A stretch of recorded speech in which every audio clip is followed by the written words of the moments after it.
weet met jou hart.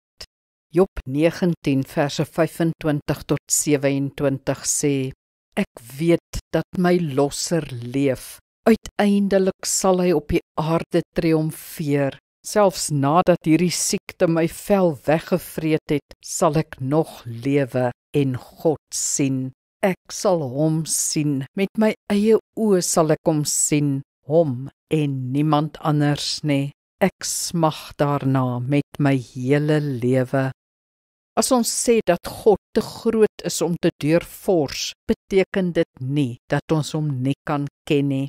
Ons kan hom ken, maar nie deur ons groot verstand nie. Ons kan hom nie uitredeneer of reëls vir hom opstel, of hom netjies in ons dogmas vasvang nie.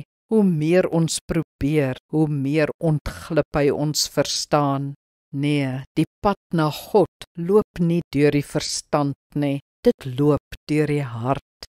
Geloof is nie iets serebraals nie, dis eerder 'n hartswete, waar die verstand niks meer weet nie, weet die hart.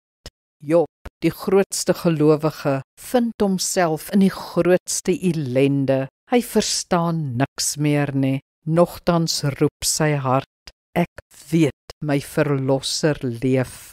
Die Heilige Gees het daardie wete in sy hart geplant. Vind God in jou hart. Kom ons bid saam.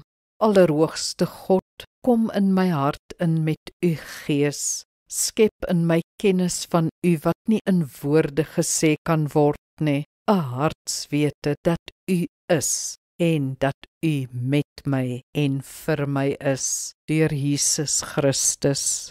Amen. Die Here seën jou.